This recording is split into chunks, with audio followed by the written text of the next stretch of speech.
Estas posiblemente las que muchos ya conozcan, los que ya cursaron elementos, o los que ya vieron alguna cosa en C plano, habrán visto la declaración de arrays. Que bueno, leyendo lo que dice la diapositiva, es una forma más sencilla. Si ya inicié la grabación, me voy a fijar. Sí, creo que...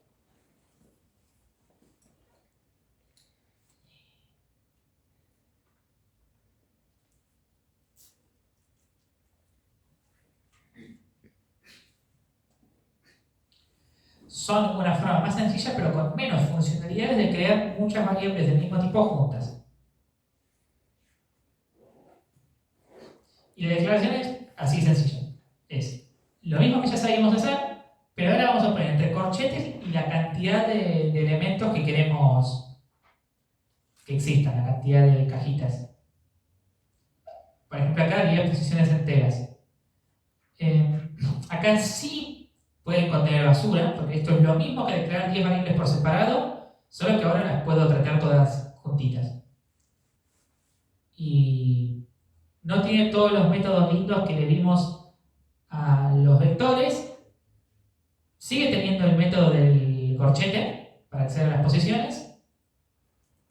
Y nada más, es una cosa mucho más simple, mucho más inerte, si quieren. Fíjense que además el largo es fijo, ya tiene muchas propiedades negativas. No es una gran cosa.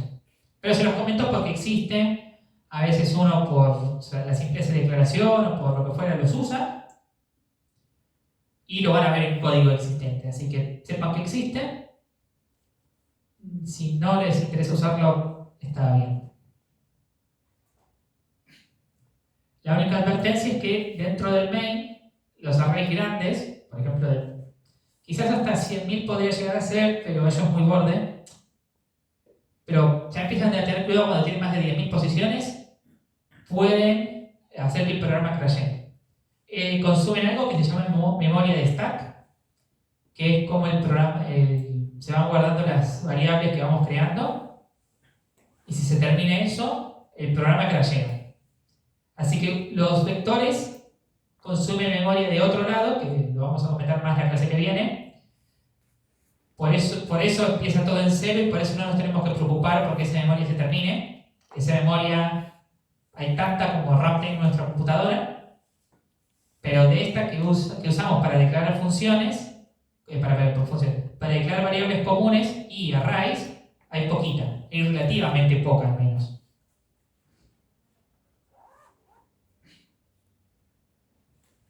Y ahora vamos a ver un par de funciones útiles para trabajar con vectores, que resuelven un problema que es relativamente frecuente, que es ordenar los vectores. Y bueno, el reverse es otro problema interesante. Más sencillo, pero que igual está bueno tener presente. La primera de las dos es sort. Sort, como nos indica el nombre, ordena un vector, o array, o rango, o muchas posibilidades. Ahora vamos a ver bien. Pero básicamente lo que hace es ordenar un conjunto de elementos.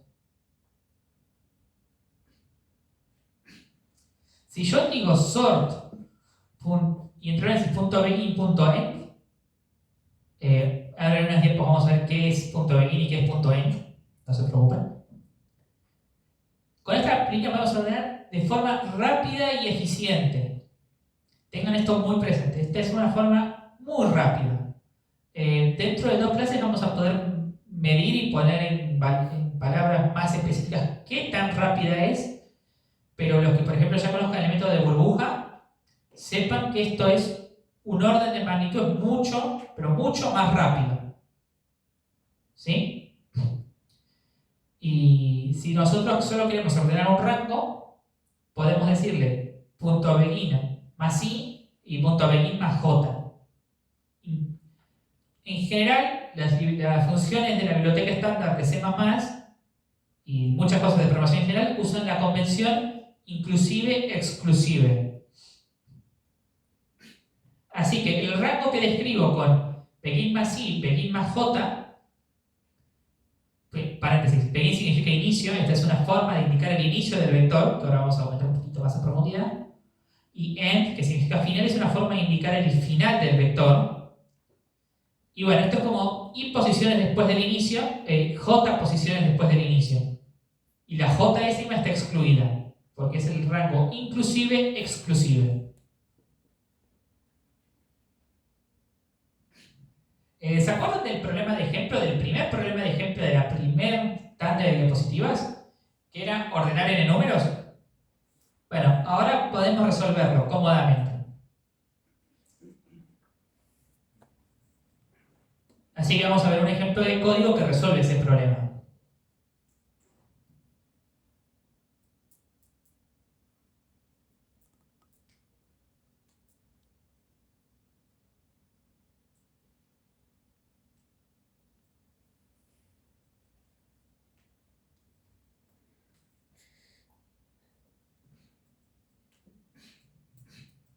Bueno, las primeras líneas ya deberían ser relativamente familiares. Leer una variable n, declarar un vector de largo n y leer sus n posiciones. ¿Se entienden?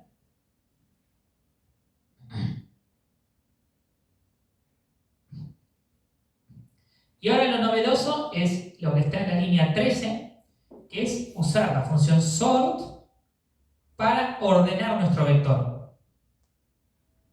¿Se entiende?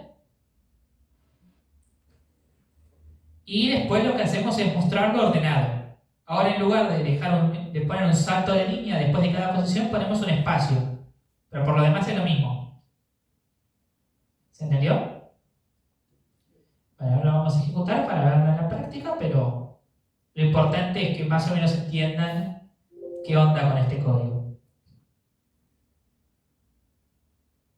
Y ponemos, lo podemos poner en un espacio directamente los números, podemos poner 1, 3, 2, y mostró 1, 2, 3, 4, 5.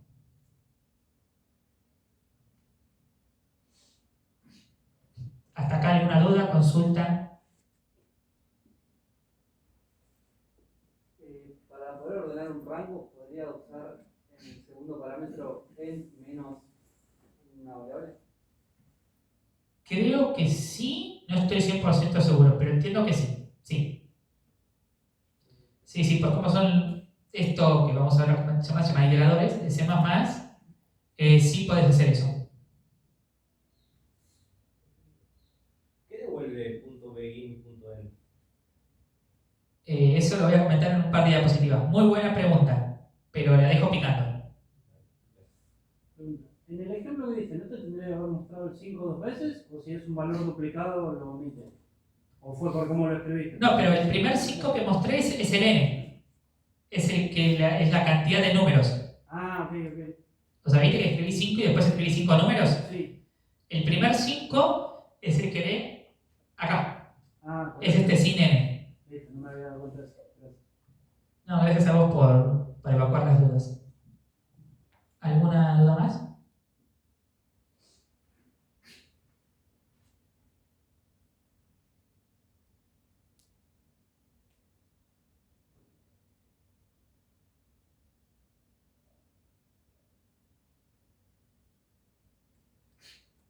Bueno, y así como tenemos la función sort, tenemos otra función que se llama reverse, que tiene una interfaz, digamos, una forma de pasarle atributos, de pasarle parámetros similar, pero lo que hace esta vez es invertir el orden de las posiciones en el vector. Como diríamos, los últimos serán los primeros, las últimas posiciones serán las primeras. Y acá vemos el uso de la función reverse, que es el mismo que el de la función sort, solo que hace algo distinto. En este caso, lo que hace es o invertir todo el vector o invertir el orden de los elementos en ese ranguito.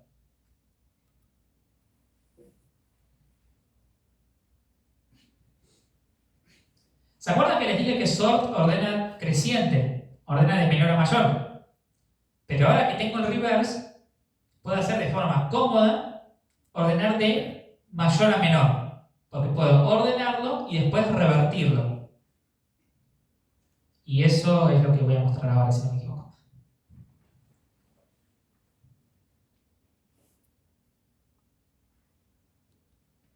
Acá es orden decreciente. Bien.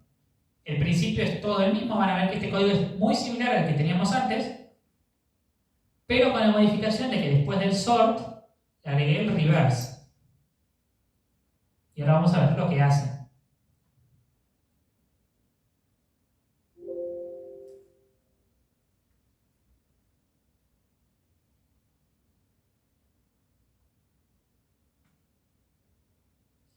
Ven que ahora los ordenó en orden decreciente.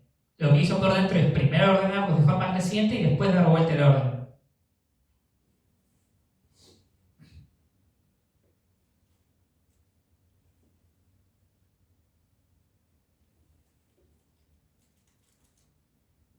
Profe, una pregunta, ¿no? ¿Puedo volver el código? Por supuesto. Diga. El vector, ¿no? Los elementos del vector, ¿están contiguos unos al lado del otro en memoria? O sea, en dirección de memoria. Sí. Sí, no hablamos todavía de eso, no traté de meterme muy en eso, porque justamente la idea del vector es que no nos tenemos que preocupar por eso, que el vector por dentro se encarga de eso, pero en el caso puntual del vector, sí. Los elementos de un vector son todos una tira contigua en memoria. Por eso es rápido de acceder, por eso nos puede permitir acceder rápidamente con un índice, porque simplemente sabe dónde empieza y después cuántas posiciones se tiene que mover. Y eso es lo que le decimos con el índice, justamente. Pero concretamente la pregunta es sí, son posiciones contiguas de memoria.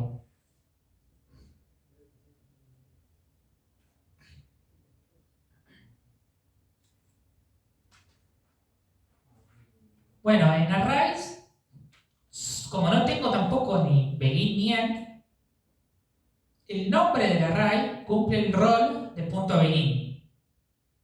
El nombre del array cumple el rol que antes cumplía el begin. Y para ordenarlo hago array más i, array más j. Cuando quiero ordenar el rango ij. Puede o no ser todo el array. Pero ahí la sintaxis no va a cambiar en un caso o en otro. Y ahora llegamos a la pregunta del compañero, que decía, bueno, ¿y qué onda? ¿Qué es el punto begin? ¿Qué es el punto end? Son funciones que nos devuelven iteradores. Los iteradores le indican a las demás funciones, cosas de C++, cómo tienen que recorrer el vector. Justamente cómo tienen que iterar. Puntualmente el begin le indica dónde empieza. Y bueno, que sea un iterador le garantiza que su siguiente es la siguiente posición de memoria, o sea, posición del vector. El punto end le indica dónde termina. Y puntualmente los iteradores de C++ dicen que si yo le sumo un entero, lo avanza a muchas posiciones.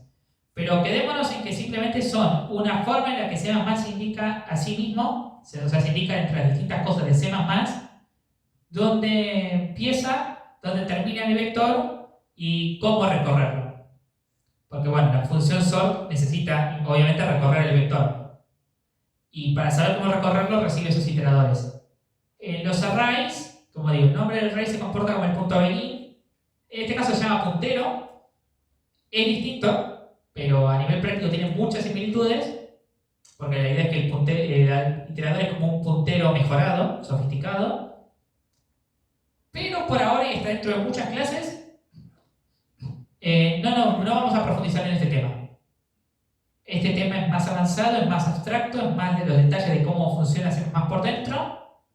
Y quería comentarles para que no quede en el aire el punto begin y el punto end salidos de la nada, pero no se preocupen mucho por esto. Por ahora es algo más bien anecdótico. Si yo cambio, por ejemplo, el punto begin por 0 directamente, ¿no sería lo mismo? No, porque 0 es un entero. Entonces espera un puntero siempre Un iterador, que es similar a un puntero. ¿Y pero por qué se lo puede sumar con i? Esto lo vamos a ver en la clase que viene, pero vos podés definir tus operadores entre cualquier par de cosas. Puntualmente existe, por dentro C++ sabe sumar iteradores y enteros. Por dentro se sabe que aprendió a hacer eso. O sea, dice, bueno, yo tengo algo que es un documento, que es una silla, y tengo un entero y sé sumarlas. Y lo que se hace es, bueno, hacerlo como avanzar. Porque, bueno, el iterador, dicho mal y pronto, es como un dedo que apunta a algún lugar. Y cuando sumo ese dedo con un entero, lo que estoy queriendo decir es, bueno, ahora movelo el dedo, que apunte a otro lugar. Por eso lo sabe sumar. O sea, sería no que le suma 5, sino que lo itera 5 veces y te da. Que lo hace avanzar 5 posiciones, sí. O sea, si yo estoy apuntando a la primera silla, ahora, si me suman 2, ahora apunto a la tercera silla. Es eso, básicamente. Pero por eso les digo, por ahora no se preocupen por esto. O sea, los que preguntaron está muy bien, me gusta que pregunten. Si alguien está medio confundido o no entiende este tema del todo, no se preocupen, porque por ahora dije, son cosas que usamos, se escriben así, sepamos cómo se llaman y más o menos que no es algo que salió de la nada, pero por ahora pensemos que son más de cómo C++ se maneja por dentro. Porque bueno, toda esta lógica linda que nos muestra, por ejemplo, todo lo lindo que hacen los vectores, que hace la función sort, por dentro tiene toda una lógica medianamente complicada, que la idea es que justamente no nos tengamos que preocupar por eso.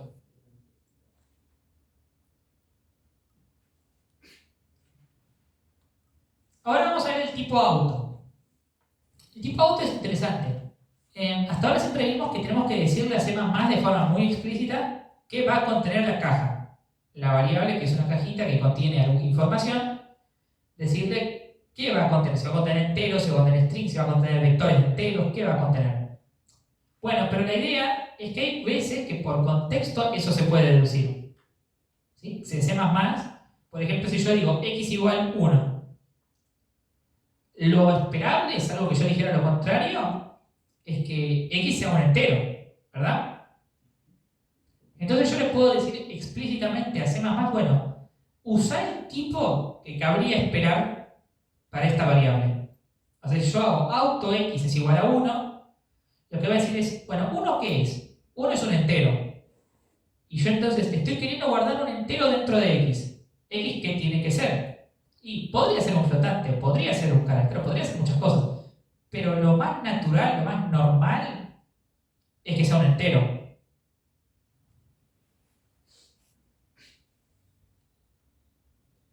Y acá vemos, después vamos a ver que este ejemplo no hace lo que esperábamos que hiciera, que haría, y sale mal, así que este caso no lo haga, pero este caso anda bien.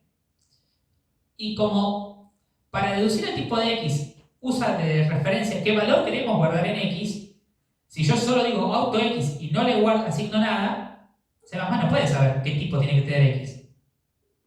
Así que no le gusta. Y esto no opina.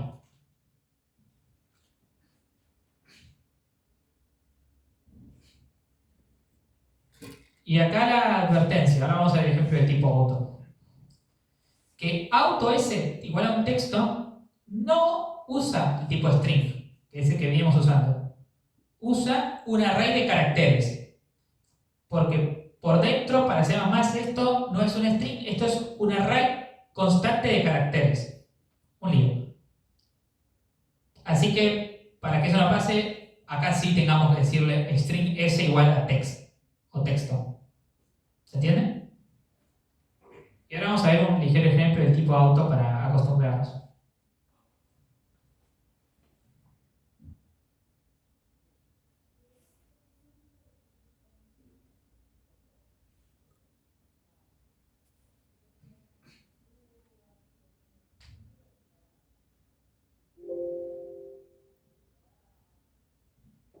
¿Ven? Si nosotros usamos el tipo auto,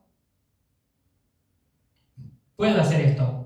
Aunque string no sea, aunque palabra no sea un string, sea este otro array de char, bla, bla, bla, lo sabe escribir por pantalla. Por eso no me genera ningún problema. Pero sepan que si yo quisiera hacer esto, por eso lo comenté porque anda mal, y de hecho fue experimental así descubrir detalles de cómo funciona el auto en estos casos, porque lo usual no es usarlo en este contexto. Ahora vamos a ver cuándo se usa más usualmente el auto.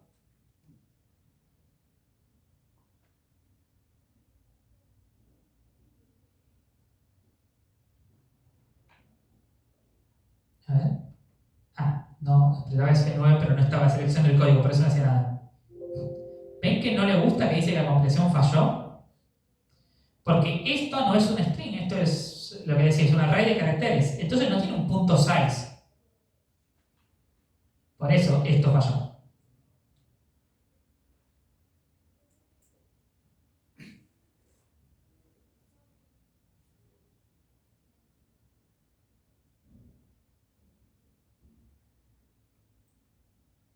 Y ahora vamos a ver el caso donde es usual usar el tipo auto, los for each, por cada uno.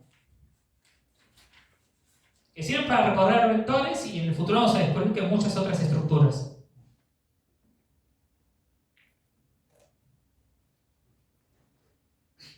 Y ahora vamos a ver, así como yo les había dicho antes, la analogía entre un código más complejo con un while. Y decía, bueno, esto se puede sintetizar con un for. Ahora les voy a mostrar un código que es un poco más complejo con un for, que es este, que yo digo, bueno, i igual 0, i hasta b.size y más, int x es igual a b sub i, y acá el cuerpo de mi ciclo. ¿Verdad? Yo podría hacer esto. Pero esto es exactamente equivalente a decir simplemente for. Acá podría poner int, que es, o acá podría poner el tipo que hay en b sub i. O sea, que acá podría poner auto, mejor dicho. Pero lo usual es que cuando yo ya sé de qué tipo es x, a veces pongo int. Pero acá uno puede directamente poner for auto x, dos puntos b y el cuerpo. Acá no gasto la variable i, obviamente, porque nunca la inicialicé en nada y no se declara en las sombras. Pero va a ser equivalente a esto. Si quieren acá reemplacen int por autos, si quieren pensarlo más en genérico, que va a ser ir recorriendo una a una las posiciones de mi vector y hacer que x pase a tomar los valores de cada posición. Y acá puedo trabajar con x como variable y actuar cómoda y libremente. Sepan que como acá x es copia del valor de b sub i, si yo modifico el valor de x en el medio, no cambié el vector original. Ténganlo presente. ¿Se entiende? Muy bien. Pero hay casos donde con el for each igual quiero modificar el contenido del vector original. Y este es uno de los grandes usos, lo vamos a ver también para las funciones en la clase que viene, de las referencias. Una referencia es una variable que contiene lo mismo que otra. Una variable y su referencia siempre cambian juntas. De hecho, una referencia, el nombre está muy bien puesto. Así que es la palabra que más naturalmente usaríamos para describir lo que es.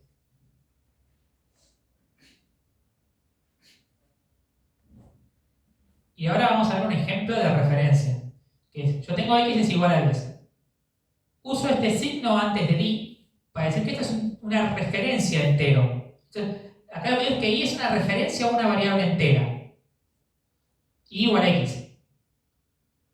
Code x espacio i más code x espacio i.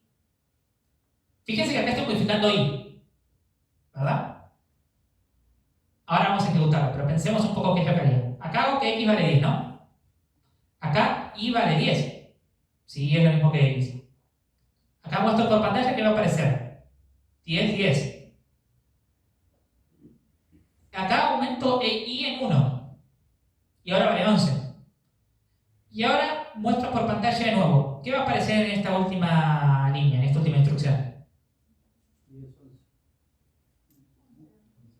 11, 11, porque como i era una referencia a x, cuando yo modifico i, también estoy modificando x. Ah, pensé que era al revés, que la referencia.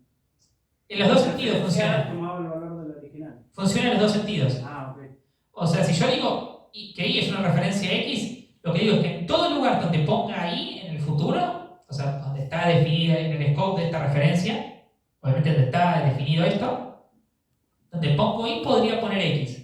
O sea, la vinculación es bidireccional. Cambias una, cambias la otra. Claro. De cuál sea. Pues básicamente decir que son la misma variable. Son dos nombres que referencian a lo mismo.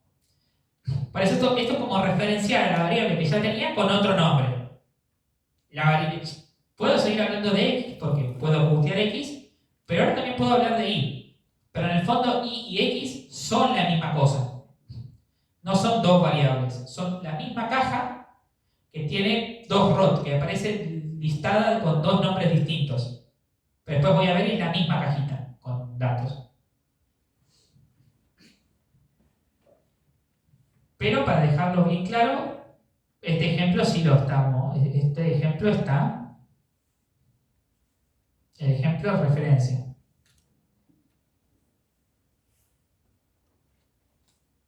Perfecto.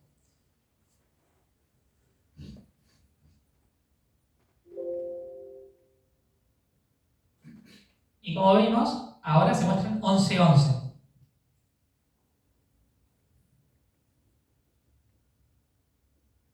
¿Se entendió más o menos bien esto? Perfecto.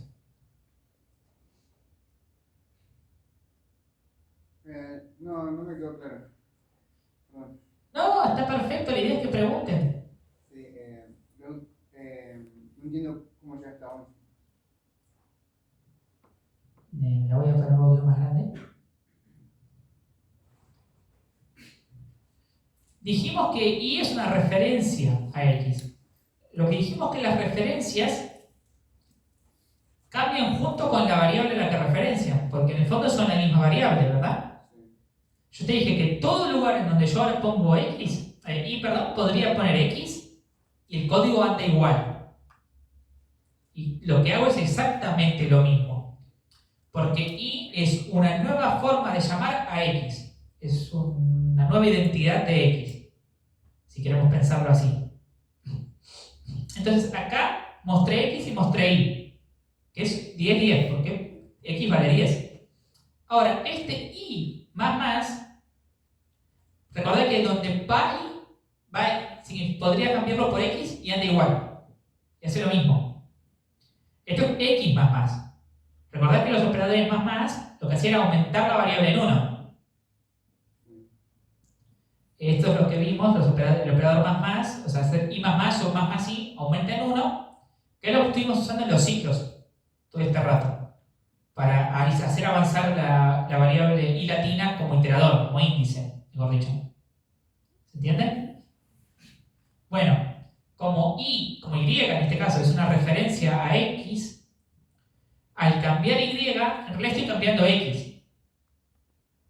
Por eso cuando muestro X y muestro Y, las dos tienen el mismo valor porque son la misma variable.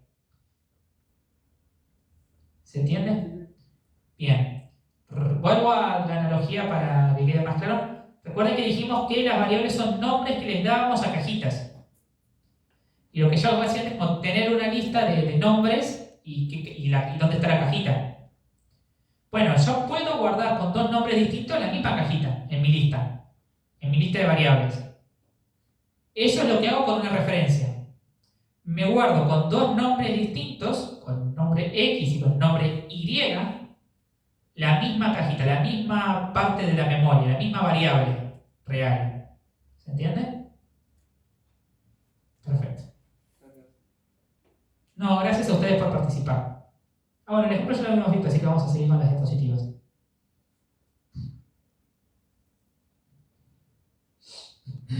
Y así como vimos el for each copiando el valor en las posiciones del vector,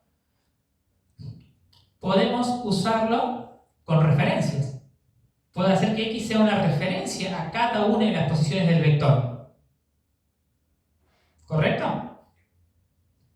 Para esto recordemos lo que dijimos más temprano antes del recreo, que cada iteración del cuerpo del ciclo es un scope independiente.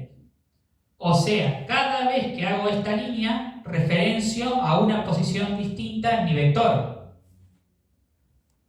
¿Se entiende? Y bueno, básicamente este for auto es una forma más corta de escribir eso. O sea, en los vectores no hay tanta ganancia, es muy similar. La ganancia más fuerte la vamos a ver dentro de dos clases cuando esto nos permite recorrer estructuras. Pero bueno, así como existe el vector, existen otras estructuras más sofisticadas. Hay otras estructuras que no podemos recorrer con un índice que vaya de 0 hasta el largo. así cómodamente. Pero este for auto, el for each, a veces se le dice for auto porque en general se escribe for auto, sí lo permite. Y bueno, así que por eso va a ser cómodo tenerlo presente. Pero el ejemplo más sencillo y donde nos puede ilustrar mejor es el ejemplo de los vectores, porque ya tenemos otra forma de recorrerlo y que nos sirve de referencia.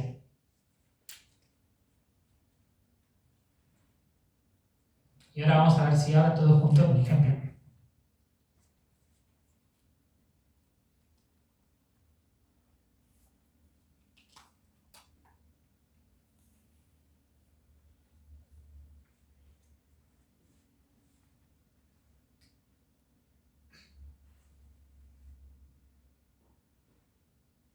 Bueno, vamos a volver a nuestro querido ejemplo de ordenar de...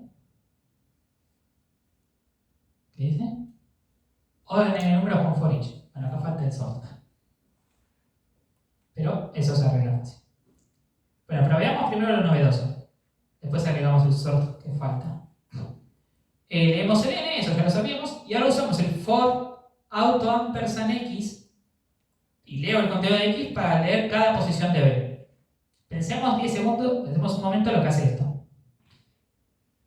X en cada iteración es una referencia a las distintas posiciones de b.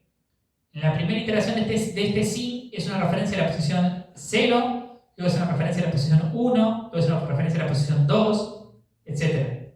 Entonces cuando yo voy ejecutando esto y voy leyendo en x, voy leyendo la primera, la segunda, hasta la enésima, la n-1ésima posición. ¿Correcto? ¿Eso se entendió? ¿Está más o menos claro? Perfecto. Bueno, ahora agrego el sort que falta y vamos a ver que esto hace lo mismo que habíamos hecho antes, que es leer n números, ordenarlos y mostrarlos ordenados.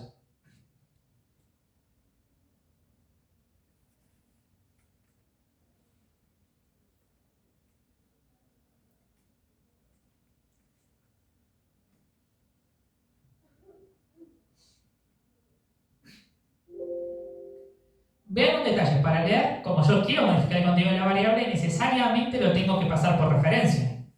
Tengo que crear referencias de las posiciones del vector para poder leerlas, para poder leer contenido y guardarlo en ellas. Cuando yo quiero escribir el contenido de las posiciones del vector, puedo crear simples copias. X puede ser una variable independiente que simplemente copie el valor que tenía esa posición del vector cuando empezó. Si lo hago por referencia no hay ningún problema. Pero no es necesario en este caso. Y bueno, ahora vamos a ver que de nuevo yo escribo 5, 1, 3, 2, 5, 4 y escribe 1, 2, 3, 4, 5. ¿Se entiende? Perfecto. Perfecto. Y sin hacer el uso de la referencia, ¿cómo se puede hacer lo de ingresar un valor en cada posición? Como veníamos haciendo hasta ahora, por ejemplo, este ejemplo de antes que teníamos que leer directamente esa posición. Porque yo al leerla la estoy modificando. Así que necesito poder acceder no a una copia de su valor, sino a la variable realmente. Y eso es, o usando la variable en sí misma o usando otra que sea una referencia a ella. Claro, así que hacer uso del for auto, de for each acá no sería posible, no sin una referencia. Claramente. Sí, la referencia es necesaria para poder hacer cosas for each que modifiquen nuestros elementos. Cosa que, como ejemplos como este, vamos a querer hacer.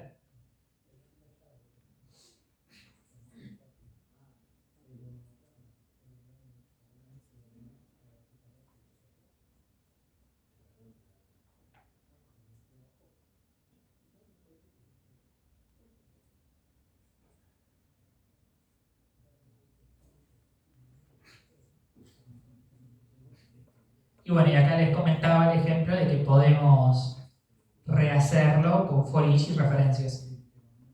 Ven que vimos varias formas de hacer los mismos problemas aplicando las distintas herramientas que tenemos.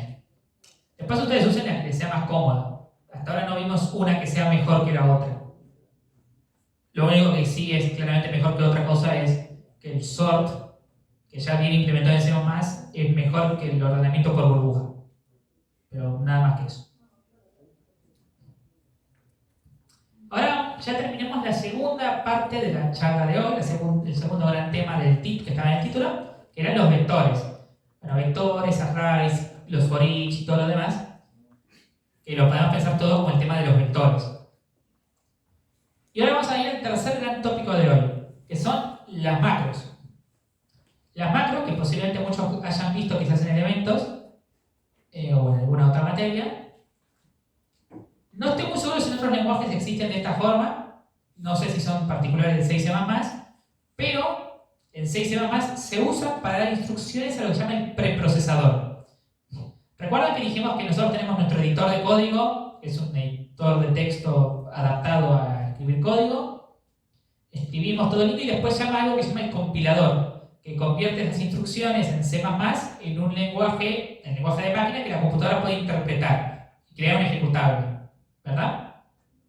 Bueno, en el medio entre que nosotros escribimos nuestro código, o sea, entre el código que nosotros escribimos y el código que realmente se compila, que ve el compilador, aparece el preprocesador. Y todas las instrucciones al preprocesador se usan con el numeral.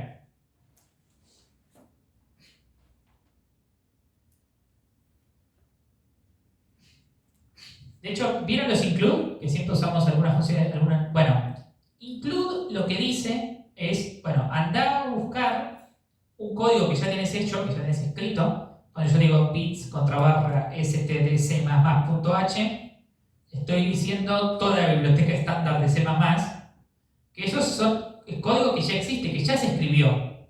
Por eso lo podemos usar. Y ese código que ya se escribió está guardado en archivos.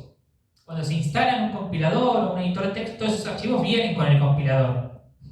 No se tienen que preocupar. Son las llamadas librerías.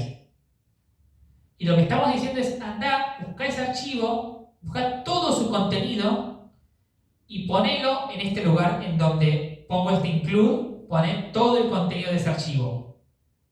Así yo puedo quizás, o sea, ese contenido puede ser 1.000.000 de líneas, no sé. Realmente no sé cuánto tiene la biblioteca estándar de longitud, pero es enorme. Tiene muchísimas funciones. Y yo podría decir, bueno, pero escribo 1.000.000 de líneas reales de código, pero la mayoría están en un include. Están en algo que después va a ir el preprocesador a buscarlo. Yo no me preocupo por eso. ¿Se entiende? Bueno, ese es el uso usual del preprocesador, el primero que hacemos.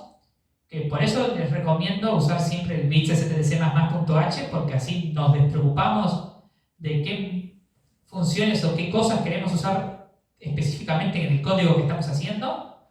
Así no tenemos que decir una por una que vaya a buscar dónde están escritas, dónde están explicadas, dónde están definidas, sino simplemente decimos usar toda la biblioteca. Y yo, bueno, usaré lo que necesiten en este caso. Pero por las dudas, trae toda la biblioteca estándar de C++. O sea, todo lo que está estandarizado de C++, que es muchísimo. Pero hay otra gran instrucción al preprocesador, que son los define. Los define nos permiten redefinir una palabra. ¿Vieron la función buscar y reemplazar de por ejemplo, Word? Bueno, tiene una dinámica muy similar. Nosotros le decimos que busque todas las apariciones de una palabra y reemplace textualmente por otro texto. Por un texto, no tiene por qué ser algo que tenga algún significado en programación en sí. Obviamente, si no tiene ningún significado, es muy probable que el código resultante no pueda ser compilado. Pero bueno. Acá son 3 ejemplos clásicos. Define ll long long. O sea que cuando yo escriba ll, en realidad estoy escribiendo, el compilador va a ver long long, no va a ver un ll. El compilador nunca vio ll. Define pb pushback. De nuevo, si yo puedo escribir b.pb entre paréntesis x, lo que el compilador va a ver es b.pushback x.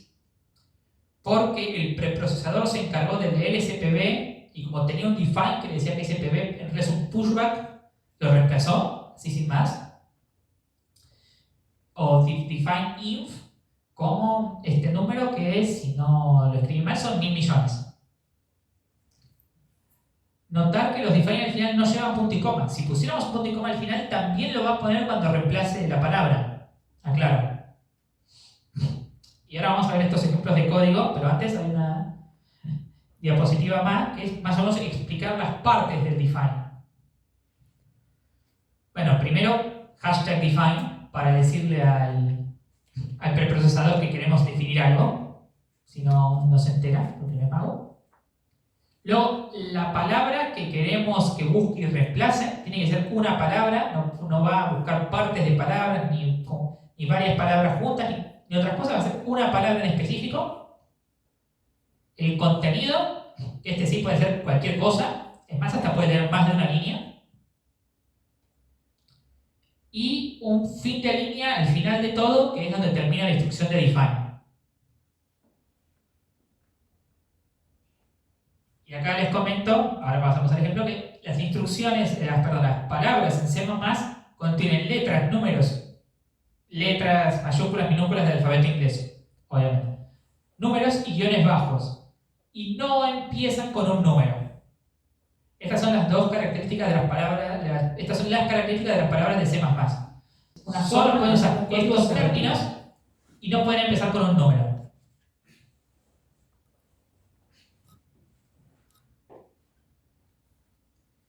Y bueno, los nombres de tipos, de variables, funciones son siempre palabras únicas. Y ahora vamos a ver un ejemplo de defines. Ejemplo de define 1.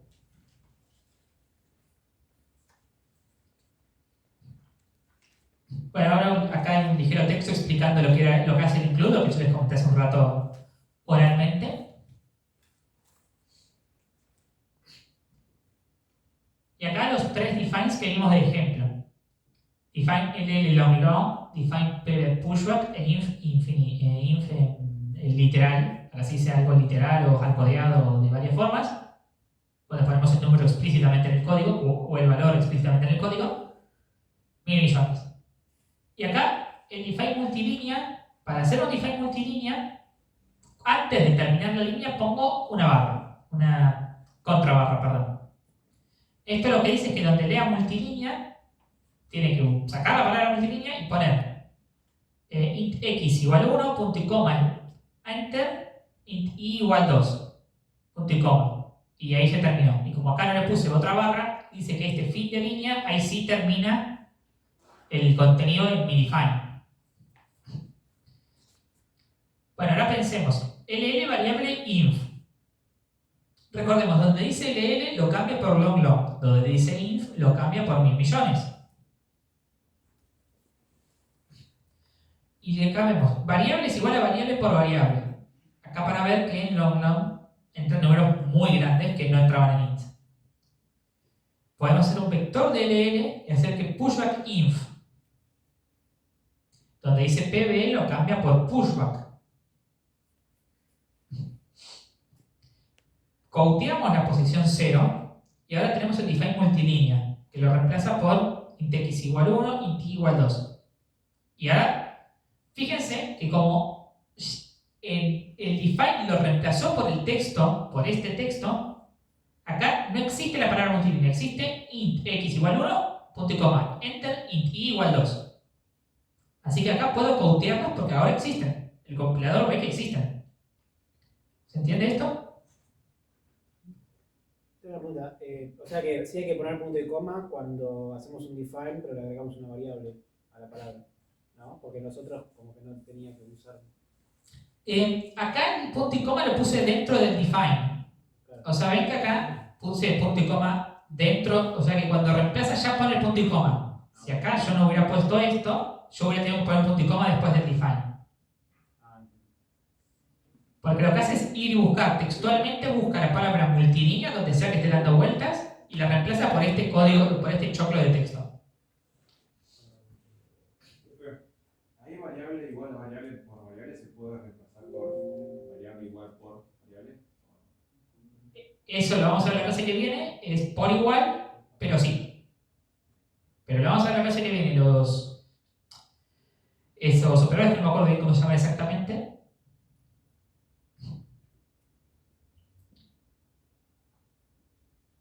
Creo que algo no le gustaba, pero, o sea, el define anda bien, pero seguramente hay un warning que nos dice, bueno, que algo no le gusta. No estoy muy seguro qué, pero si ejecutamos, anda bien. ¿Vemos? La variable vale 1000 millones, variable ahora cuando se multiplica por sí misma vale 1 trillón.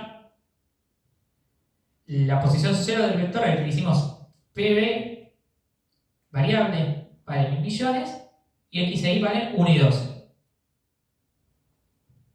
¿Se entiende? Perfecto. Si, por ejemplo, variable, en vez de llamar la variable con una C, la L lo hubieras puesto variable con dos L's, ¿también te reemplazaría las dos L's de tu nombre de variable? No, esa es la gracia. ¿Viste que yo dije que busca palabras y no partes de palabras? LL, cuando yo lo escribo acá, fíjate que tiene un signo de puntuación antes y un signo de puntuación, por decirlo de alguna forma, después. ¿Verdad? O sea, como es un carácter que no es parte de una palabra, lo toma como que ahí terminó la palabra. ¿Correcto? Entonces, este LL es en sí mismo una palabra.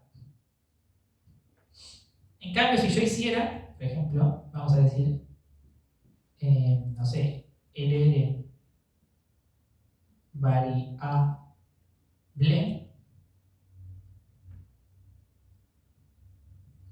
esto no lo va a reemplazar este doble L por un logro. El warning es porque lo declaré y nunca lo usé. No hice nada con ese variable. Pero no reemplaza este doble L, porque este doble L no es una palabra, es parte de una palabra. La palabra es variable con doble L. ¿Los demás entendieron? Bien. Otra consulta. ¿Se puede, por ejemplo, poner multilínea dentro de un ciclo para que se repita muchas veces? Sí, por supuesto. O sea, los define los puedo poner dentro de... Los define van a... En donde está la palabra que definí, que redefiní si querés, va y la reemplaza. Si eso estaba dentro del cuerpo de un ciclo, la única observación, tener presente que si vos haces for y solo pones multilínea sin llaves, multilínea se reemplaza por dos sentencias, por dos instrucciones. Y lo que ve el compilador son las dos instrucciones que usamos para definir multilínea, que son... O sea, lo que realmente se va a compilar es for, no sé, int igual 0, i menor a 1000, i más, int x igual 1, punto y coma, int y igual 2. Así que solo va a aparecer como cuerpo del ciclo, si no ponen las llaves, x igual 1. Gracias. Tengan presente que el preprocesador hace todo su trabajo y después le pasa un código modificado al compilador. Son como dos partes que son independientes.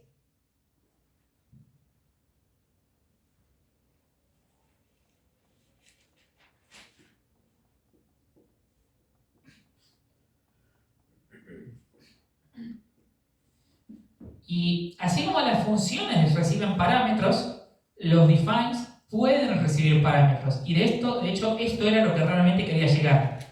Porque para redefinir el long como LL, hay otra forma, que de hecho es la más recomendable, que la vamos a ver la clase que viene.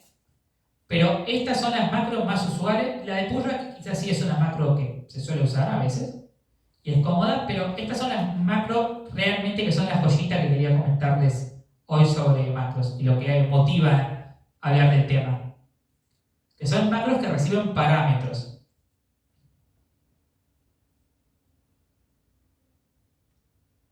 Veamos un ejemplo sencillo, que no es interesante, pero es introductorio. Si yo hago define suma xy, puede ser code, puede ser todo este código, la sola instrucción suma. La variable, el nombre debe ser una palabra y se usa como se usaría una función. Recuerden eso. O sea, pensemos que ahora yo creé la función suma, pero que la función suma por tanto es un define, que donde aparece se reemplaza. Y lo que le pasé como atributo y, o como atributo x, perdón, que puede ser cualquier texto de corridos que no tenga comas, porque las comas separan atributos en las define también, en las funciones también. Eso, como vimos con el constructor de vector, las comas separan atributos y en los define también lo hacen. Esto va a ser algún choclo de texto, cualquiera. Todavía al preprocesador no le importa que sean instrucciones o que tenga algún sentido en C++. Si quiere podemos ver lo que el preprocesador hace cosas sintácticas, hace cosas textuales, y el compilador hace cosas semánticas que apuntan al significado de las cosas, de las palabras. Si esto les sirvió, fenómeno. Si no, no se preocupen, es una analogía para los que les gusten esos términos. Pero la idea es que esto es un texto que se va a poner literalmente donde va acá, y esto es un texto que se va a poner literalmente donde dice acá. Los paréntesis es una buena práctica cuando yo uso un define así, porque si no podría ser que esto se comporte mal a la hora del reemplazo. Bueno, justo con la suma no, pero si yo quisiera hacer el producto y yo dijera, bueno, producto, y esto a su vez estas a su vez fueran sumas, por ejemplo, está bien ponerlos entre paréntesis porque si no va a hacer mal el orden de las operaciones, no lo va a hacer en el orden en el que quiero. Ahora veamos cómo anda esto para entenderlo. Bueno, los parámetros pueden ser cualquier texto que no contenga comas y la coma separa los parámetros.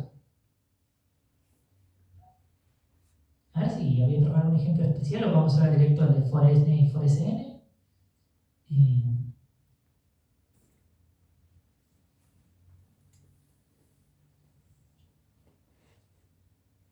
Bueno, vamos a ver directo el ejemplo de las dos macros que de verdad me interesan, que son, bueno, son 4 en realidad, que son for_n y for_sn y una modificación de estas. Son dos define muy comunes y cómodas utilizadas para simplificar la escritura de ciclos.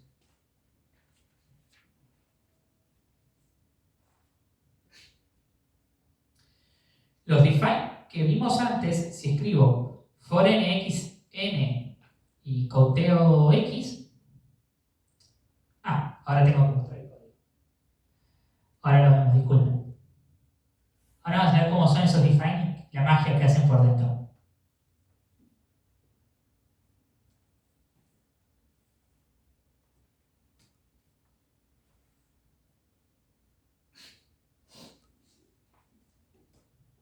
Bueno, acá dejé esto para que en los ejemplos de hoy, después de explicar lo que es una instrucción al preprocesador, dejo esta explicación para que cuando los consulten se les refresque.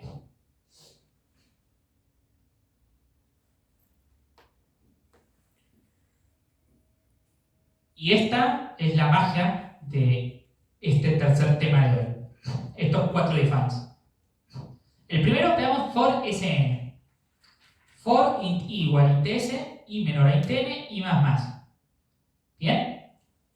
Esto, la idea es que va a ser un for, donde la variable i recorra desde el valor s hasta el valor n, inclusive, exclusive, para usar una sintaxis similar a todo el resto de C++.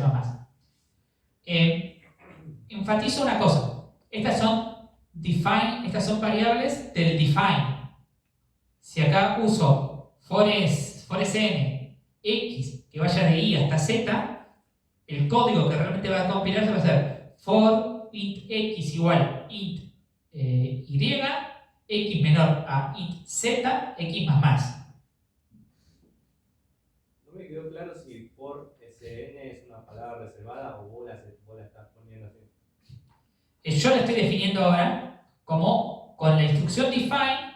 Yo digo, bueno, ahora for_sn va a ser como una especie de función, o va a ser una macro con parámetros, un define que recibe parámetros, y con estos 3 parámetros le voy a indicar qué texto poner acá, qué texto poner acá, y qué texto poner acá. Bueno, o sea, qué texto poner acá, acá y acá, porque todo donde dice i es en el mismo sentido. Lo esperable, la forma usual de usarlo es ahí poner un nombre de variable, que yo quiero que sea el nombre de la variable que acá llamo genéricamente i, pero le pongo cualquier nombre, le puedo poner el nombre que quiera cada vez que uso el define. Bueno, de for_sn es algo que hace lo mismo, pero recorriendo el mismo rango en sentido contrario. El for each no me permite recorrer al revés, curiosamente, pero puedo querer recorrer mi vector o mi rango o lo que yo quiera al revés, por el motivo que sea. Ya lo veremos en algunas clases futuras donde me puede interesar recorrer cosas al revés. Y eso lo hago con d for sn. Y ahora vamos a ver otra cosa bastante mágica. Le puedo usar un define al definir otro. En el contenido, si quieren llamar también cuerpo, como lo quieran llamar, de un define, puede haber una llamada a otro define. Yo puedo definir for n y n como for sn y de 0 a n. ¿Vieron que los vectores se indexan en 0? Entonces va a ser muy común que yo tenga el caso donde yo quiero recorrer de 0 hasta n-1, donde n puede ser el largo de un vector, o si quiero leer n variables, etc. Y para eso está la macro for n. Y si quiero recorrer al revés, por el motivo que sea, d for n. Igual en este ejemplo ahora vamos a ver cómo funciona la ejecución, pero ¿se entiende? ¿Más o menos?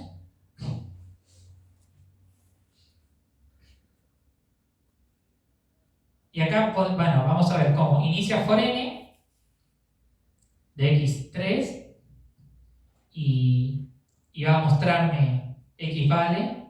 Ahora el d for n, ahora el for sn de z de 7 a 10 y el d for sn de z de 7 a 10.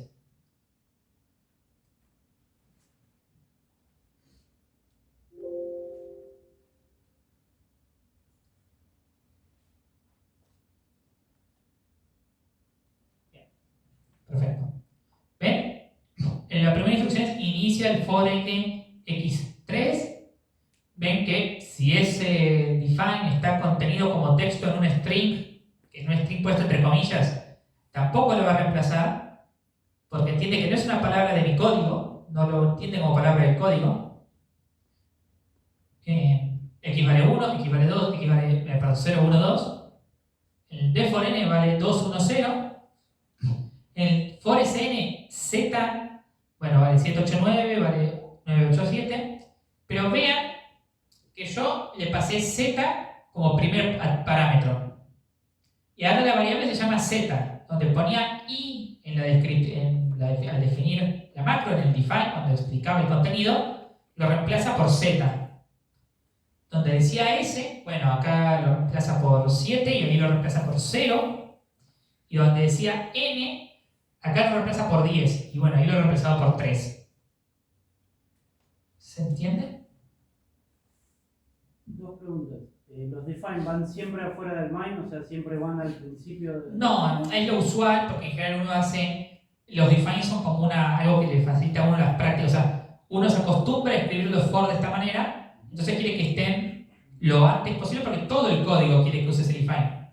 No lo aclaré, pero los define solo se tienen en cuenta en las líneas que vienen después de donde lo escribimos.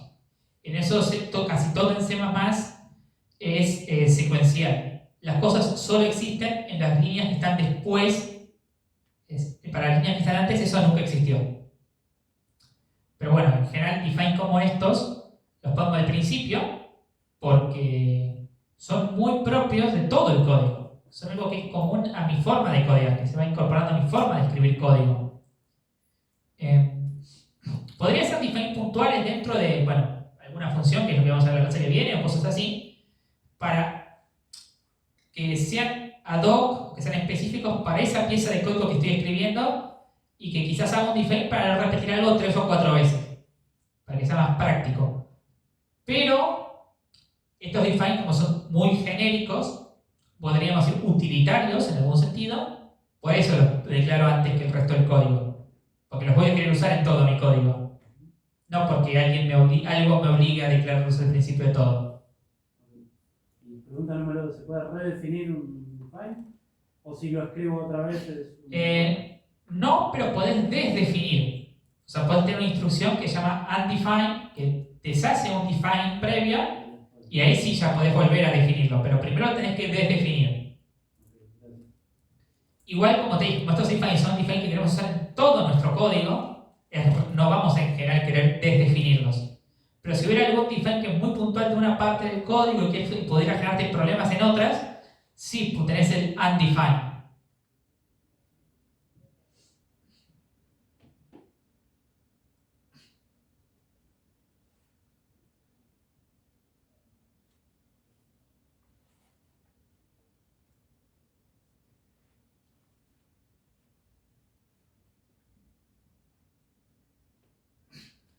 Y como les decía, recordemos que si yo escribo el define for x n code x entre comillas n, en contrabarra n, lo que en realidad se le pasa al compilador es esto otro. For int x igual int 0, no, decir que 0 es un entero es medio redundante, pero así pasa cuando yo hago un reemplazo literal. X menor a int n, x más más. Esto es lo que pasa con lo que realmente ve el compilador.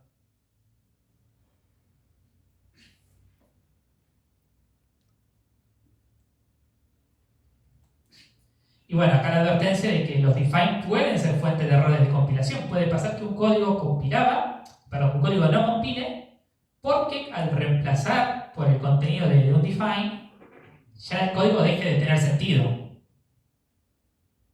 ¿Se entiende?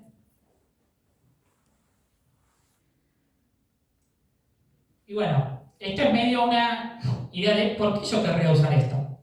Tal vez ustedes ya lo vieron y ya les pareció intuitivamente cómodo. El for n, de for n, for sn, for sn.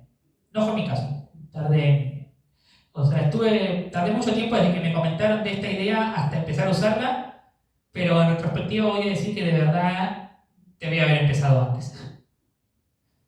Son formas más cortas y por tanto fáciles de escribir y leer. Son más cortas respecto a si yo quisiera escribir los mismos for, pero de la forma usual de C++. Por eso las puedo leer y escribir más fácil. Al escribir menos código, tengo menos posibilidades de error. Fíjense un detalle. Este es un ejemplo que me dieron para explicar la gran ventaja del, por ejemplo, el for n. Cuando yo hago for n, escribo el nombre de la variable una sola vez. Cuando yo hago un for normal, la tengo que escribir 3 veces, generalmente. La declaro, la pongo en la condición que sea menor a otra cosa, o la comparo con otra cosa, y la modifico en mi paso, ¿verdad? Ahora, puede pasar que en alguna de estas 3 veces la nombre mal. El error realmente grave, si pongo un nombre que no va, que es cualquier cosa, no va a compilar. El compilador me va a advertir y me va a salvar en este caso. Porque como no sabe lo que es eso que puse, no compila. Ahora, supongamos que yo tengo for anidados. For int igual 0 y menor a n y más. Luego for int j igual 0, j menor a m, j más. ¿Les parece bien eso? Ahora, supongamos que, por ejemplo, en donde iba el j por error escribí i más. Eso ya es más difícil de detectar. El error ahí va a ser que se va a quedar cumpliendo infinitamente, porque como j nunca cambia, nunca se deja de cumplir la condición de que j sea menor que m, porque j siempre vale 0. Pero ese es un error que no me va a detectar el compilador, porque no es un error que impide que compile. Y en general los guardias tampoco lo van a detectar. Entonces, voy a tener que buscarlo yo y va a ser más difícil. Va a ser más incómodo. En cambio, con el for n, si yo hiciera for n, i n, for n, jm, este error no puede pasar. Porque donde puse j una vez ya solo se puso unas 3 veces de forma correcta. Así que bueno, puede haber muchos otros errores, pero aunque sea acá estoy reduciendo un posible origen de errores. Más que pase como el for a veces es un poco largo de escribir, a veces puede pasar que uno copie una línea y después cambie el nombre de la variable. Esa es una mala práctica, pero se hace. Y acá comento también, facilitan hacer menos copy-paste, que es especialmente una fuente usual de bugs. De hecho, mi coach, Agustín, es muy enfático en que está mal el copy-paste, por muchos motivos. Pero un ejemplo podría ser este. Y eso que estamos copiando una línea de código. Si fueran muchas líneas, puede dar lugar a muchos errores. Y acá les marco que en general, siempre que nosotros sacamos la abstracción de una lógica y le pongamos un nombre y la dejemos empaquetada para usarla cuando queramos, están todas estas ventajas. Cuando podamos definir nuestras propias funciones, nuestros propios tipos de datos, esto también va a pasar. De que nos ahorra pensar cada vez qué es lo que queremos hacer. La lógica ya está encapsulada, se dice. Piensen en todas las funciones de C++. En la función sort, tendrán la idea de que ordenar un vector es algo que es mínimamente complejo de codear, ¿verdad? Más si yo digo que lo ordena de forma muy eficiente. Usa algoritmos que son más o menos sofisticados, que son bastante complejos, mejor dicho, dentro de todo, que pueden tener quizás 30, 40 líneas, depende de cómo estén implementados. Y a nosotros nos oculta todo eso y nos permite en una línea, sin preocuparnos por todo eso que está detrás, usarlo todas las veces que queramos. No puede haber errores por escribir de nuevo esas 40 líneas y escribir mal alguna cosa. Todo ahora anda porque esto ya se escribió una vez y se hizo de tal forma que lo podemos reutilizar. Y bueno, una ventaja así a pequeña escala se pasa con estos 4 define que vimos hoy. ¿Se entiende?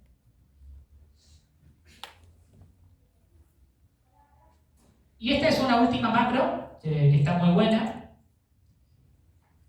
que es la macro DBG, que se usa justamente para debuguear. DBG es de debug. Y la definimos así. Define DBG code numeral x igual a x. El numeral en este caso, cuando lo uso, cuando yo tomo el parámetro onDefine y pongo numeral en el cuerpo del define, o sea, cuando tengo el parámetro x y acá escribo numeral x, lo que estoy queriendo decir es ese texto, pero entre comillas, como si fuera un string, como un string, mejor dicho. Así que si yo escribo dbg var, el compilador recibirá y compilará code entre comillas var, entre comillas espacio igual a espacio, el contenido de var. ¿Se entiende? Y esto obviamente lo voy a usar cuando es una forma más corta de decir quiero ver el contenido de esta variable y saber qué es esa variable. Y estos son 5 defines. Pero que yo les dije que puede uno llevar código ya hecho a la competencia, en papel. El detalle es que ese papel lo tiene uno que copiar a mano. Bueno, esto es algo que uno suele llevar. Este tipo de cosas, lo que sería una especie de plantilla o de template, en general va a incluir algunas otras cosas que vamos a ir viendo, pero lo primero que incluye en general son todas las define que uno usa. Las define que son a veces más personalizadas. Acá les comento 5 que yo uso, que me resultan cómodas, cosas de equipo, que considero que son en general cómodas, pero cada uno, o bueno, cada equipo cuando lo vayan formando puede usar otros defines o defines más propios que les sean cómodos en su forma de escribir código. Y en general es lo que uno pone en una plantilla, que lo escribe una vez y después lo va copy-pasteando de archivo en archivo para resolver cada problema. Pero bueno, esto es como las primeras piecitas de lo que uno va llevando en su notebook.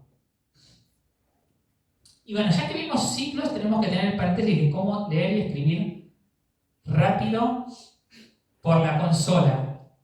Hasta ahora, cuando teníamos que leer pocas veces y escribir pocas veces, esto no era molesto.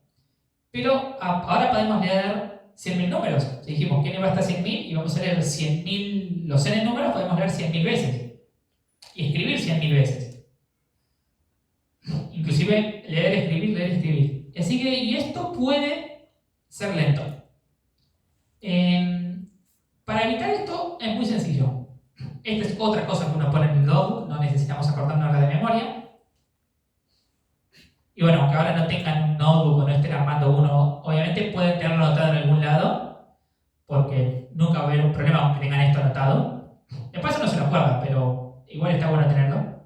Que es estas dos líneas al principio del main. Y se terminó que es sin.type, entre paréntesis 0, sin.sync_with_stdio, entre paréntesis 0, punto y coma. Los dos. Y esto ya me garantiza que la lectura y escritura por consola usando sin y cout va a ser rápida. sin más problemas. Con un detalle. Si usamos, algunos de ustedes he visto que usan endline para en lugar de contrabarra n, ¿verdad? He visto por los códigos que pasaron por disco. Bueno, cuando el endline no se lleva bien con lo que hicimos recién. Si usamos endline seguido, va a ser lento igual nuestro código.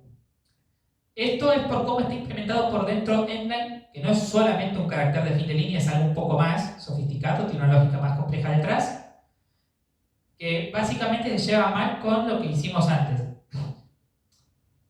Eso por un lado, no usar endline.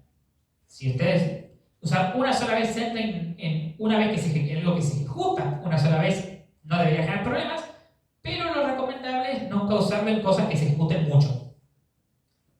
Y esto sí es tajante, no se llevan bien. Si alguno cursó elementos, tal vez ya conozca el printf y el scanf. Bueno, si yo hago, porque ven, una de las dos instrucciones, no sincronizar con estándar input-output, que es printf y scanf, 0, o sea, falso. Estos ceros pueden tratarlos como false y es la misma idea, porque en realidad esa es la lógica detrás. Bueno, entonces quiere decir que se desincroniza el sein y el seout, el printf y el scanf. Así que ahora ya no pueden trabajar juntos, ya no puedo usar las dos cosas a la vez. Pero la única observación que les digo es que si a ustedes les parece más cómodo printf y scanf, que no es lo que estamos viendo en el curso, pero ustedes pueden hacerlo por otro lado y puede resultarles más cómodo, pueden usar solo eso y printf y scanf son rápidos. Son formas eficientes de leer y escribir por pantalla, por consola. Bueno, acá claro, son cosas que no vimos, pero pueden conocer de algún otro lado, por su cuenta. ¿Con este tema alguna duda?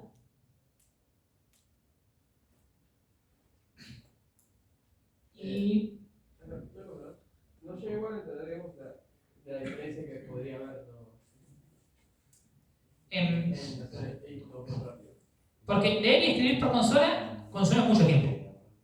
Es una operación que es costosa. A veces. Sobre todo cuando tengo que alternar entre leer y escribir. Bueno, lo que yo hago es dar las instrucciones para que, en el fondo lo que va a hacer, y esto lo van a notar si lo usan en su código que ejecutan localmente, es leer todo y después escribir todo.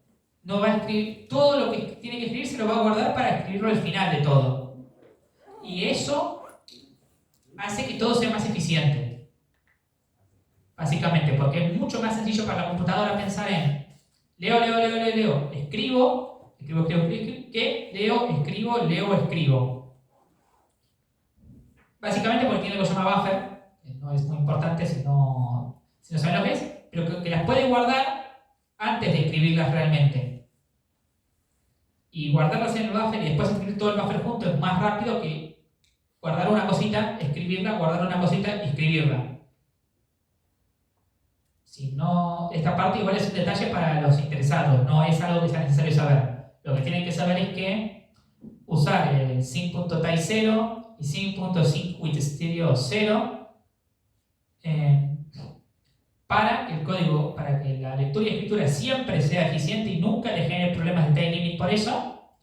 Y en ese caso, no usar printf y scanf, porque ahora están desincronizados del sin y el cout, y no usar endline. Y que si por algún motivo les gusta más printf y scanf, perdón que lo dije así, no tengo es totalmente válido, tienen sus ventajas printf, debo reconocerlas. Printf y scanf tienen algunas ventajas. Pueden hacer un código usando solo printf y scanf. Y eso también va a andar bien.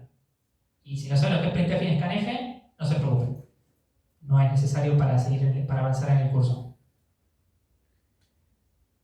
¿Alguna duda? Bueno, ahora voy a mostrar, para cerrar, que voy a resolver un par de problemas en clase. Bueno, noté que quizás los problemas que di de ejemplo en la clase pasada, que di de tarea en la clase pasada, quizás tenían algún truquito que no se llegó a apreciar bien en clase. Y voy a tratar de dar un par de problemas donde eso se pueda ver un poco mejor. Igual los problemas que les dejo de ciclos de esta vez hay algunos más básicos y que les pueden servir, que no tienen ninguna vuelta de tuerca rara, como podía ser el del elefante.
A ver si anda bien, porque disculpen que los tenía abierto de antes, pero bueno.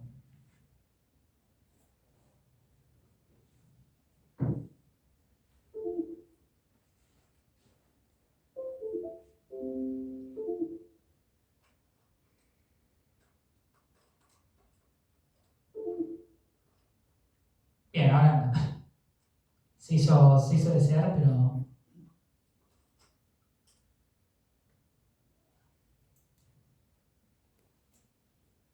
Bueno, estos son dos problemas que me preparé para... Bueno, vamos a ver. Acá hay un par de problemas para ver ahora en clase, un par de problemas para practicar cada tema.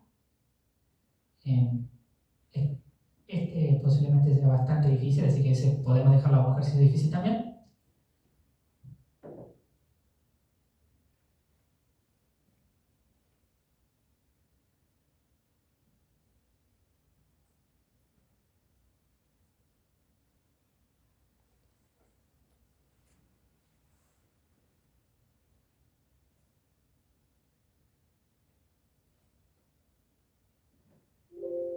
Y ahora vamos a ver los dos ejemplos de problemas que quería resolver hoy en clase, aunque sea comentar la idea.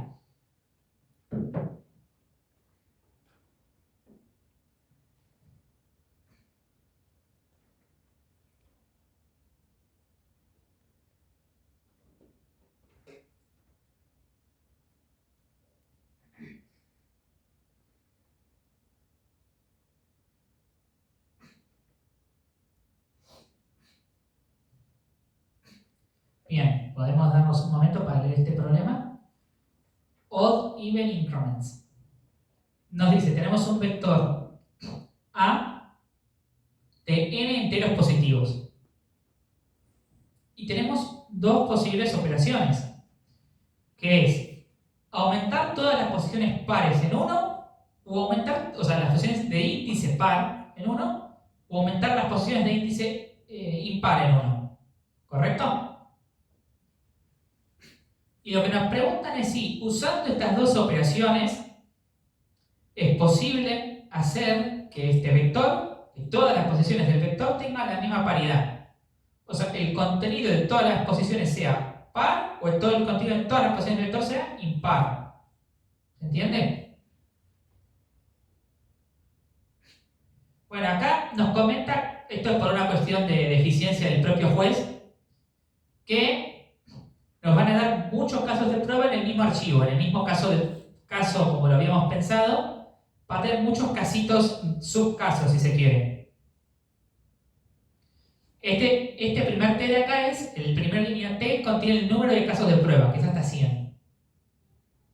Repito, esto es para poder mandarnos quizás 10.000 casos de prueba usando solo 100 archivos. Y nos dicen, la primera línea de cada test case va a contener el entero n, que va a ser un número entre 2 y 50. Luego vamos a leer n números, los n numeritos del vector, que van de 1 hasta 1000. Y nos aclara que nuestras operaciones de aumentar las posiciones en 1 pueden hacer que los elementos valgan más de 1000 y no hay ningún problema.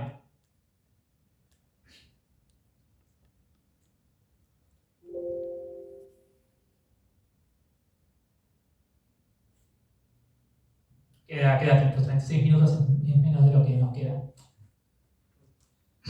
Y acá nos dice que queremos responder yes si se puede y no si no se puede.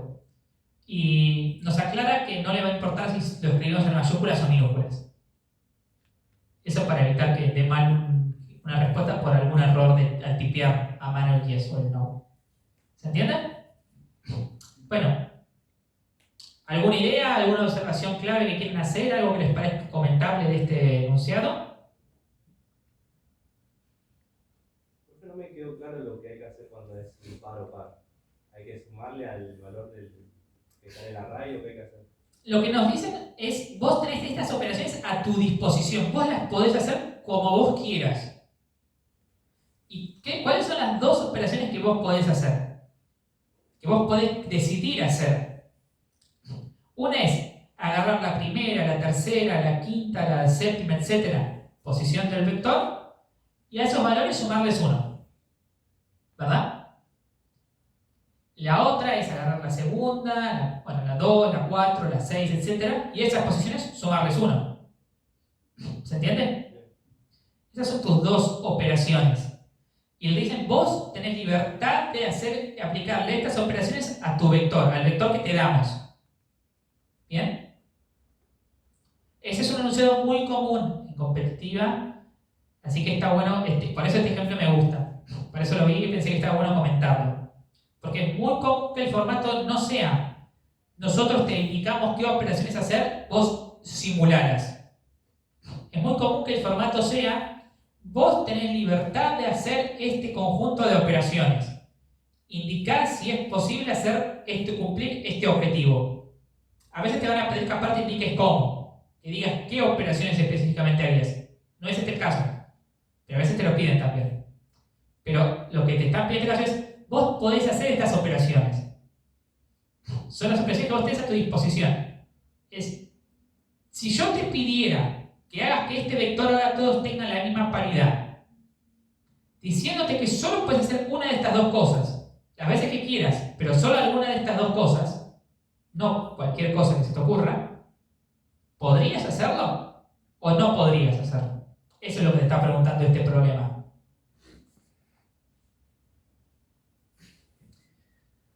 Bueno, ahora, ¿se entendió mejor el enunciado? Bien. Está bueno porque este puede ser un origen de confusión importante. ¿Alguna idea? ¿Alguna observación clave?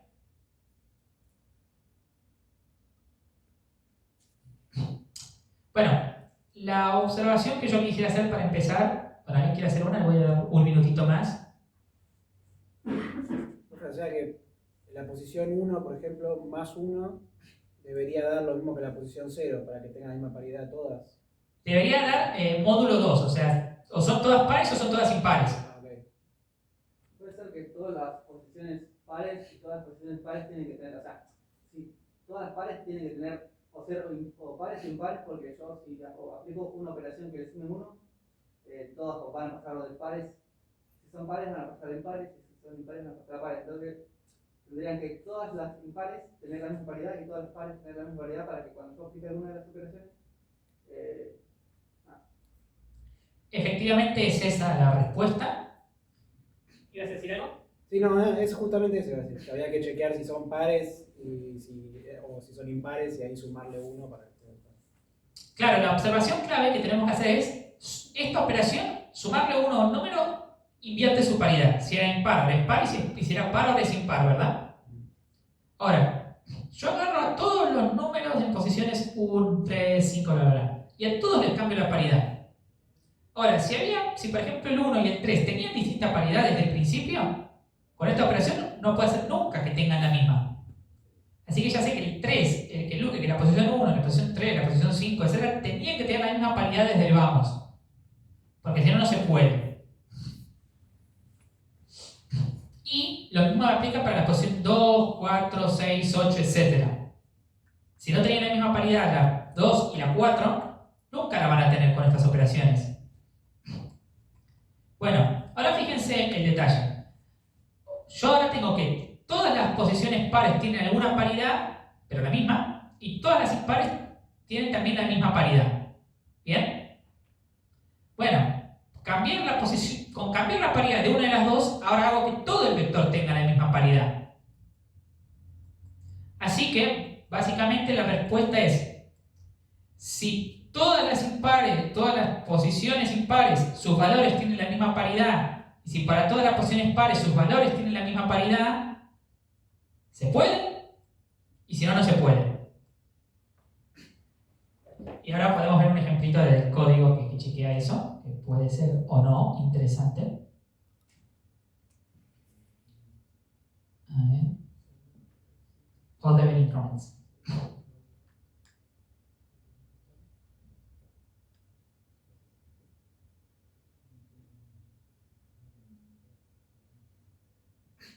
¿Ven? Ahora yo me hago dos vectores de booleanos. Un vector de booleanos para las posiciones pares y otro para las posiciones impares. En cada uno, la primera posición indica si existe algún valor impar en esa paridad de posiciones. Y el 0 indica que es par y el 1 que la impar. Fíjense que si yo tomo el resto de dividir por 2, las pares me dan 0, el índice le puedo usar como índice, y las impares me dan 1, le puedo usar como índice. Y es lo que hago acá. Si estoy en una posición que es a su vez par, si estoy en que es par, entonces los pares en la paridad del valor es true, y si no, los impares en la paridad del valor es true, y es, si para las posiciones pares hay tanto valores pares como impares, o para las posiciones impares hay tanto valores pares como valores impares, no se puede. Caso contrario, sí se puede. ¿Se entendió esta implementación? A mí me gustaría que lo explique más tranquilo. Perdón, me han dicho que a veces tengo que hablar más lento. Discúlpame. A ver, empecemos con la primera línea. Leo la cantidad de casos. Y ahora hago un for con mi variable de recorrido llamada ti, que va a recorrer los t casos, para que el cuerpo se ejecute t veces. Declaro la variable n, el tamaño del vectorcito. Y la leo. Y ahora tengo dos vectores de booleanos, o sea, valores que son true o false. Cada uno va a tener dos posiciones.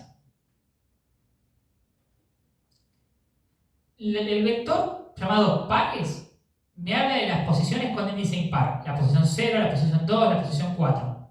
¿Bien? Y lo que me dice es, en la posición 0, si existe entre estas posiciones algún elemento par. ¿Bien? Y en la posición 1, si existe algún elemento impar. Y por otro lado, el vector llamado impares hace lo mismo, pero con las posiciones impares, de índice impar. La 1, la 3, la 5, etc. ¿Correcto? Bien. Ahora tenemos un for que se ejecuta tantas veces como números tengo que leer.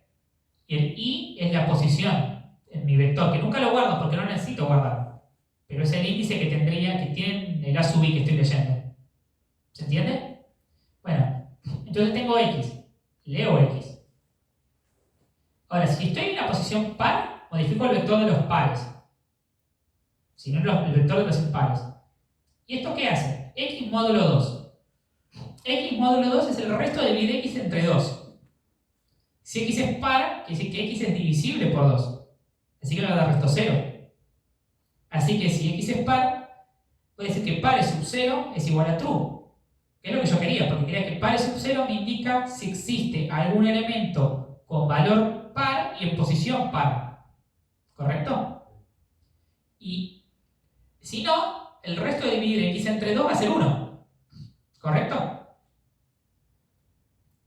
Y entonces, lo que yo decía que la segunda posición, el índice 1, me debe decir si existen impares con posiciones pares. ¿Entienden? Si existen valores impares en posiciones pares. O sea, profe, que cuando tenés el vector, que son de dos posiciones, va a cambiar el valor a true solo si es par, y si es impar lo cambia en el vector de impares. No, o sea, el primer if diferencia según la paridad de i. Si es par, modifica el valor del vector llamado pares. Si i es impar, modifica el valor del vector llamado impares. En cualquier caso, porque fíjense que por nuestro ejemplo, accedo a la posición x módulo 2. O sea, uso como índice el resto de dividir a x entre 2. El resto de dividir a x entre 2 va a ser 0 si x es par, y si no va a ser 1. ¿Se acuerdan del algoritmo de la división? Que a veces se vio no sé si todos lo vimos en primaria, pero que básicamente la idea es expresarlo como un cociente por el divisor más un resto. Bueno, si yo divido por 2, puede ser o algo por 2 más 0 o algo por 2 más 1. Por ejemplo, 5 es igual a 2 por 2 más 1. 7 es igual a 3 por 2 más 1. ¿Se entiende? Bueno, ese más 1 es el resto de la división. Que es 0, justamente si es 0, es que este número, estoy dividiendo, es un múltiplo del divisor. Pero puede valer otra cosa. Puede valer de 0 hasta el divisor menos 1. Puntualmente, en este caso, si vale la otra posibilidad que tiene que valga 1. Que x módulo 2 dividido 2 me dé resto 1. ¿Correcto? Y entonces ahí me va a devolver un 1. Y yo quería que la posición de índice, la 1ª posición, la segunda, porque indexamos desde 0, me diga si hay impares. Bueno, en este caso si hay impares, valores impares, x impares, se murió la batería. Puede pasar. Solo espero que el OS... Bueno, después veré qué pasó con el OS. Debería cortar automático. O sea, ¿se debería guardar? Debería guardar hasta ahí o unos minutos antes. Bien, eso me tranquiliza. Pero les estaba comentando, ahora lamentablemente ya no puedo mostrarles el código, pero la idea es que yo uso el módulo, el resto, de dividirlo por 2 para saber si es par o impar. Si es par, actualizo la posición que me dice si en esas posiciones había pares, y si no, actualizo la que me decía si había impares. ¿Se entiende mejor eso? Bien, y entonces, básicamente lo que digo al final es, recuerda, pares sub 0 me dice si en las posiciones con índice par existe algún elemento con valor par. Y pares sub 1 me dice si en las posiciones con índice par existe algún elemento con valor impar. Y yo decía que si las dos cosas pasaban a la vez, no se podía, porque nunca iba a ser que las dos sean pares o las dos impares. Y por eso digo, si, entre paréntesis, pares sub 0 y pares sub 1, cierro paréntesis, y la otra posibilidad es que en las posiciones impares haya tanto valores pares como impares. Por eso hago un O, impares sub 0 y impares sub 1, cierro paréntesis. ¿Se entiende? Perfecto. Y digo que si se ven cada una de estas dos condiciones, no se puede, y si no se cumple ninguna de estas dos, sí se puede, porque razonamos hace un ratito. Y bueno, ya doy por finalizada la clase, porque no puedo mostrar ese ejemplo, igual no daba el tiempo, pero creo que estuvo bien explicar un poco más en profundidad y espero que les haya servido, aunque sea para entender la dinámica o el sentido que suelen tener muchos enunciados. Es decir, no decirles que ejecuten estas instrucciones que les damos, sino tienen libertad de hacer esto, podrían hacerlo, o cuál sería la forma óptima de hacerlo, o algo así, pero ustedes tienen la libertad de decidir cómo se hace. Por ejemplo, acá tienen ustedes la libertad de decir cómo usan esas dos operaciones que se les dan. Y su programa quería decir, bueno, si yo tengo la libertad de usar estas dos operaciones, ¿puedo lograr el objetivo de que todos el vector tenga la misma paridad? Y eso es lo que estuvimos discutiendo en los últimos 10-20 minutos. Bueno, que tengan un buen fin de semana y una buena semana de parciales. Suerte a todos.